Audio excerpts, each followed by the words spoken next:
श्री स्वामी समर्थ आपल्या यूट्यूब चॅनलवरती आपल्या सगळ्यांचं मनापासून स्वागत आहे.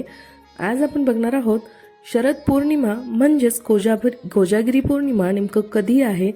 या दिवशी चंद्रग्रहण आहे, तर पूजा नेमकी कशी करायची, चंद्रग्रहणाचा वेळ काय आहे आणि पूजेचा वेळ काय आहे, या दिवशी दूध का पिलं जातं, या सगळ्या प्रश्नांची आपण आज सविस्तर माहिती बघणार आहोत.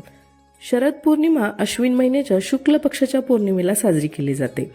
याला रास पौर्णिमा, कोजागिरी पौर्णिमा, अश्विनी पौर्णिमा किंवा कौमुदी व्रत असेही म्हटलं जातं.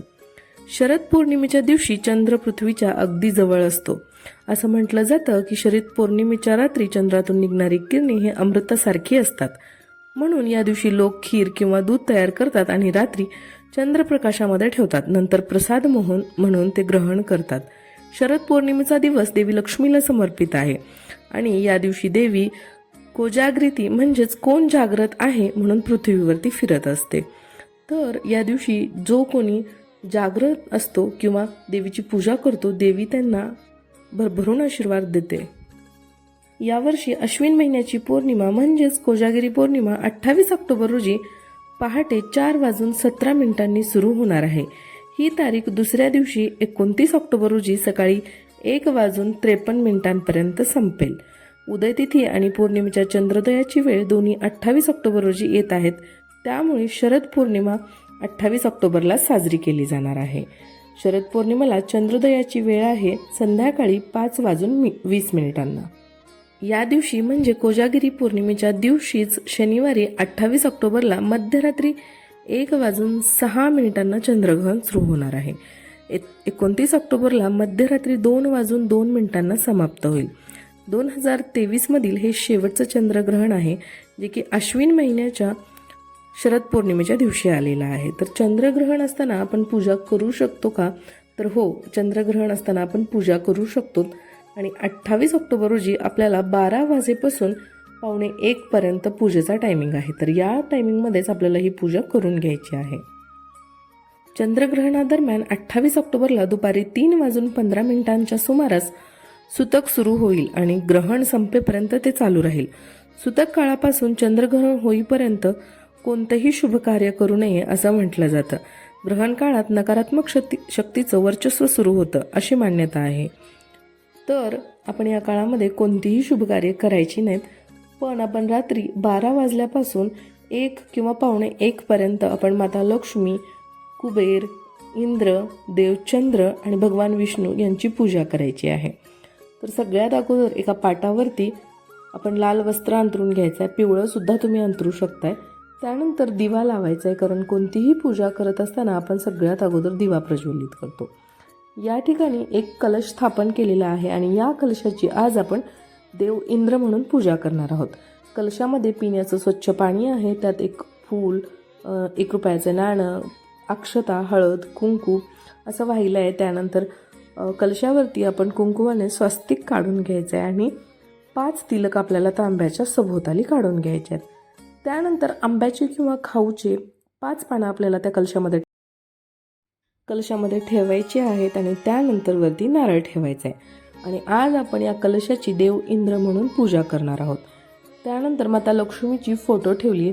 जर तुमच्याकडे फोटो नसेल तर या ठिकाणी तुम्ही मूर्तीची स्थापना करा. आणि जरी तुमच्याकडे मूर्ती किंवा फोटो या दोन्ही वस्तू नसतील तर तुम्ही सुपारीची स्थापना करू शकताय. कलशाला आपण हळद, कुंकू, अक्षता आणि फुले वाहून घ्यायचे. त्यानंतर देवीच्या फोटोला सुद्धा आपल्याला हळद, कुंकू, अक्षता आणि फुले अर्पण करायचे आहेत. त्यानंतर आपण गणपती बाप्पा, लक्ष्मी, विष्णू आणि कुबेर यांची पूजा करणार आहोत, स्थापना करणार आहोत. तर पूजा करत असताना सगळ्यात अगोदर आपल्याला तांदळाच्या 4 राशी घालून घ्यायच्या आहेत. तुमच्याकडे ज्या देवींच्या मूर्त्या नसतील किंवा ज्या देवांच्या मूर्त्या नसतील त्या ठिकाणी तुम्ही सुपारी वापरू शकताय. याचबरोबर जर तुमच्याकडे सत्यनारायणाची फोटो असेल तर ती फोटो तुम्ही लक्ष्मीच्या फोटोच्या बाजूला ठेवू शकताय. कोणतेही देव आपण पाटावरती किंवा चौरंगावरती स्थापन करत असताना डायरेक्ट ते कपड्यावरती ठेवायचे नाहीत. अगोदर आपल्याला तांदळाच्या राशी घालून घ्यायच्या आहेत. त्यानंतर त्यावरती हळद कुंकू अर्पण करायचं आहे, मगच त्यावरती देवांची स्थापना करायची असते. शरद पौर्णिमेच्या दिवशी म्हणजेच कोजागिरी पौर्णिमेच्या दिवशी माता लक्ष्मी, विष्णू, कुबेर, इंद्र, चंद्र आणि विष्णू यांची पूजा केली जाते. तर आपणही या देवी देवतांची आज मनोभावे पूजा करणार आहोत आणि रात्री जागरण करायचं आहे. पृथ्वीवरती माता लक्ष्मी या दिवशी रात्री फिरत असते आणि जो कोणी जागृत आहे किंवा जो कोणी जागरण करून देवीची आणि इतर देवतांची पूजा करतो, माता लक्ष्मीचा कायम त्यांच्या घरामध्ये वास असतो. तर माझ्याकडे भगवान विष्णूंची मूर्ती होती म्हणून मी या ठिकाणी मूर्तीची स्थापना केली आहे. नंतर कुबेर म्हणून आपण सुपारीची स्थापना केलेली आहे. त्यानंतर मी इथे अष्टगंध लावून घेते आणि त्यावरती कुंकूसुद्धा लावणार आहे. देवी देवतांना तुम्ही हळदी कुंकू असं सुद्धा अर्पण करू शकताय. पण अगोदर जर तुम्ही अशा पद्धतीने अष्टगंध किंवा गंधगुळी जर लावून घेतली आणि त्यावरती कुंकू लावलं तर देवांच्या मूर्त्या लवकर खराब होत नाहीत आणि त्या नेहमी स्वच्छ दिसतात, चकचकीत दिसतात. आणि या सगळ्या मूर्तींना आपण हार घालून घेणार आहोत. छोट्या छोट्या असे मोत्यांचे हार माझ्याकडे होते, माळा होत्या माझ्याकडे, तर मी त्या देवांना अर्पण केल्यात. तुम्ही नाही केल्यात तरीही चालेल, फक्त तुम्ही फूल अर्पण केलं तरीही चालतं. तर अशा पद्धतीने आपण देवी देवतांची स्थापना करून घेतलेली आहे. त्यांना फुलं अर्पण करायची आहेत.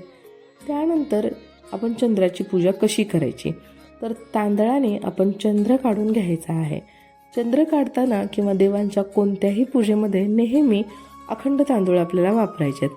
म्हणजे कण्या तांदूळ किंवा खंड पावलेले तांदूळ जे की अर्धवट तुटलेले वगैरे असतात, असे तांदूळ आपल्याला वापरायचे नाहीत. आणि तांदूळ कधीही प्लेन न वापरता त्यामध्ये थोडंसं हळद आणि कुंकू घालून ते दोन्ही हातावरती घासायचे आहेत. म्हणजे तांदळाचं रूपांतर हे अक्षतामध्ये होईल आणि याच अक्षतांचा वापर आपण पूजेमध्ये करायचा आहे. तर अशा पद्धतीने सगळ्या देवी देवतांना फुले अर्पण करून झालेली आहेत. त्यानंतर आपण इथे तांदळाची रास घालायची आहे. या ठिकाणी तुम्ही सुपारी ठेवली तरीही चालतं, पण तांदळाने मस्त चंद्र काढून घ्यायचा आहे. पूजा अगदी प्रसन्न वाटत आहे आणि याला हाताने असं व्यवस्थित गोल करून घ्यायचं आहे. त्यानंतर आपण त्याच्यावरती सुद्धा हळद कुंकू आणि फूल अर्पण करायचं आहे. या दिवशी मसाला दूध याचं नैवेद्य दाखवलं जातं. असं मानलं जातं की शरद पौर्णिमेला चंद्राच्या किरणांमध्ये ठेवलेल्या दुधाचे सेवन केल्यास रोगांपासून मुक्ती मिळते. हे दूध त्वचेच्या आजारांसाठी त्रस्त असलेल्या लोकांसाठी अत्यंत लाभदायक असते. डोळ्यांच्या आजाराने त्रस्त असलेल्यांनाही या दुधाचा अत्यंत फायदा होतो. याशिवाय अनेक अर्थांनी हे विशेष महत्त्वाचे मानले जाते. म्हणून या दिवशी नैवेद्यसुद्धा आपण या दुधाचाच दाखवतो आणि हेच दूध आपण प्रसाद म्हणून रात्री ग्रहण करतो. तर अशा पद्धतीने होती आजची आपली एकदम सोप्या पद्धतीने कोजागिरी पौर्णिमेची पूजा. कशी वाटली हे मला कमेंट करून तुम्ही नक्कीच सांगा.